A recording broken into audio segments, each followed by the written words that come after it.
Greetings, owners of fine luxury cardboard rectangles, and welcome to the top 15 most valuable cards from Iconic Masters. This list has big, fat, juicy cards on it. The cutoff, the cheapest card on this list, is $16, which means we get to talk about some big old donkey dong of cards. Let's do this. Alright, number 15, Archangel of Thule. This is 5 mana for a 3/4 flying lifelink, and whenever you gain life, you get to put a +1/+1 counter on all your creatures.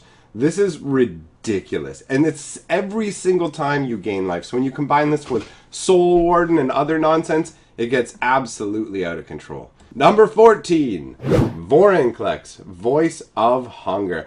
This is one of the 5 Praetors. These guys are awesome. This one in particular is ridiculous because whenever you tap a land for mana, you get extra mana, and whenever your opponent uses their lands, they don't get to untap them, and he's worth 18 fat dollars. It just keeps scaling up. Number 13, Magus of the Moon.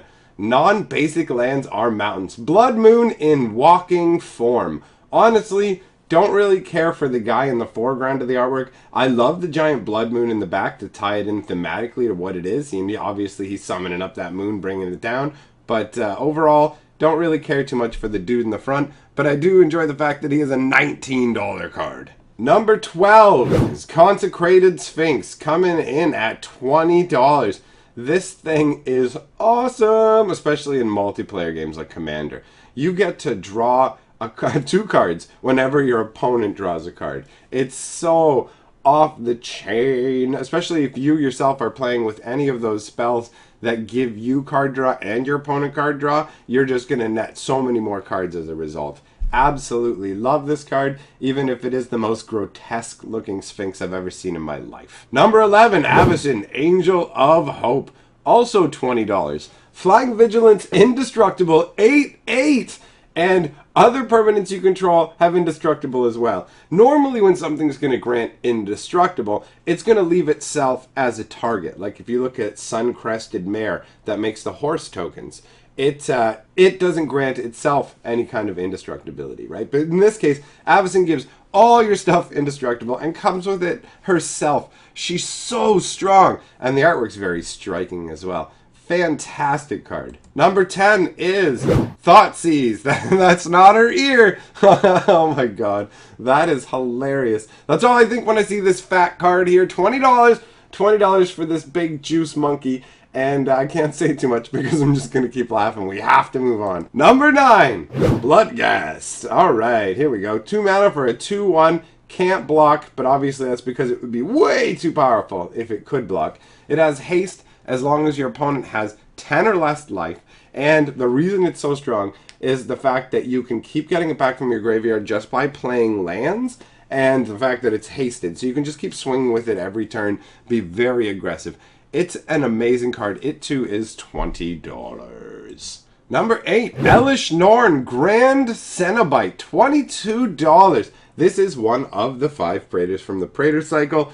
This thing is insane. It gives all your other creatures +2/+2, your opponent's creatures -4, -2/-2. So basically, it represents a shift of 4 in terms of power and toughness across the board in your favor. That's so crazy. If your opponent had, let's say you had 3 3s and your opponent had 3 3s, all of a sudden he has 1 1s and you have 5 5s. The power and toughness differential is insane with this card. On top of that, it's Vigilance and 4/7. It's really hard to deal with. You can swing with it every turn, most likely, and not have to worry about it dying. On top of it, boosting other creatures. It's crazy. And the artwork is nuts. It's so, I don't know, just the contrast of the white, like, purity, and then the red rib cage kind of, oh, it's so interesting.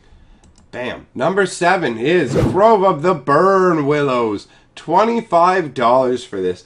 I love the artwork. The molten lava coming down out of the trees. This is a great red-green land. Number 6, Cryptic Command. This card is crazy. It's so good. The number of options that you get for 4 mana and the fact that you can pick 2 make this so strong. Well, I mean, obviously, Not just the number and the fact you can pick two, but the sheer power level of the combination. Being able to use it as a counter spell, or to bounce something, drawing a card, tapping all your opponent's creatures. They're all really, really solid choices. And this artwork is really cool as well. I enjoy the fact that you get 4 choices, and there are 4 curling prongs on this glyph that's being thrust out in front of this mage's hand. So that's a win for me. So Cryptic Command coming in at $30. Number 5, Ancestral Vision. $30 on this card. This is the Suspend Ancestral Recall from the Time Spiral block.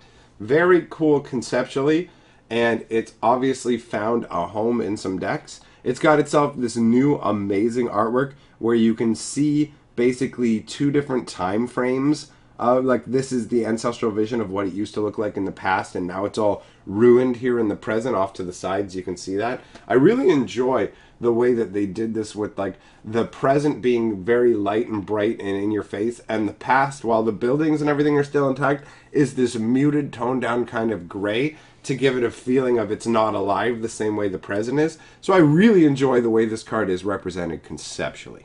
Number 4 is Aether Vial.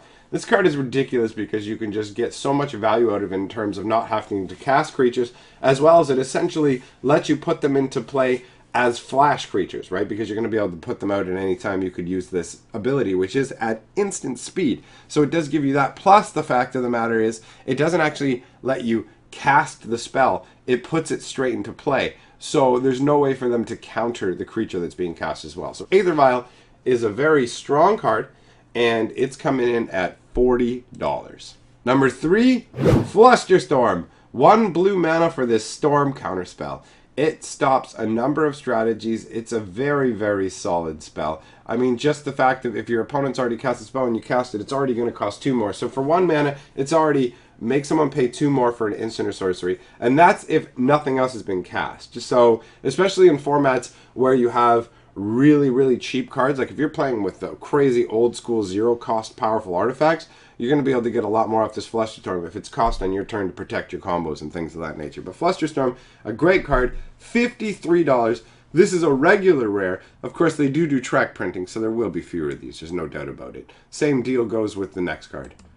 Number 2, Horizon Canopy. 55 fat donkey dong dollars on Horizon Canopy. Man, this land is amazing. I never would have guessed when this was originally printed that it would end up being a $50 to $60 card. It took a while for Horizon Canopy to get a serious amount of love, but it slowly but surely became a significantly valuable card. So the artwork on this version of it is so much better than the original. The sun peeking through the trees is fantastic. The price tag, I mean, if you get $55 card, you're going to be happy cracking that out of a pack, so that's nice. There's only one thing that you can get that's better than this, and you pretty much already have to know what number 1 is. I mean, unless you've been living under a rock, you know what number 1 is. Number 1, Mana Drain! The card that I was literally shocked to see reprinted. This card is insane. Originally printed as an uncommon in Legends.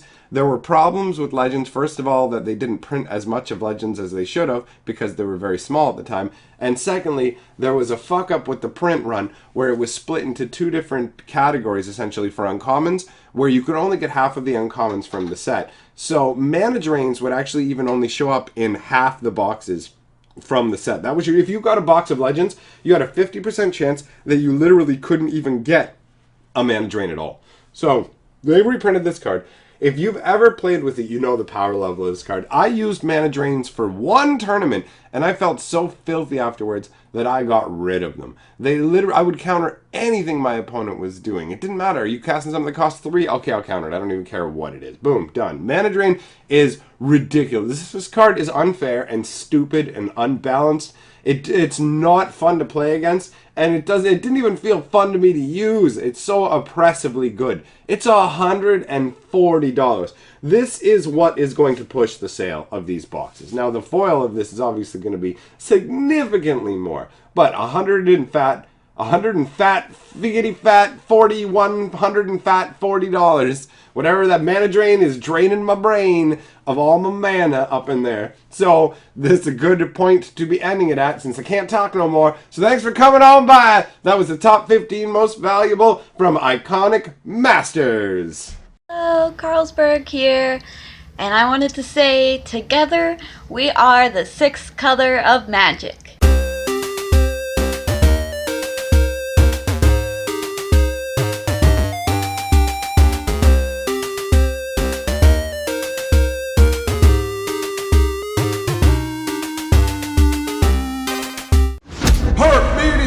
We the best magic!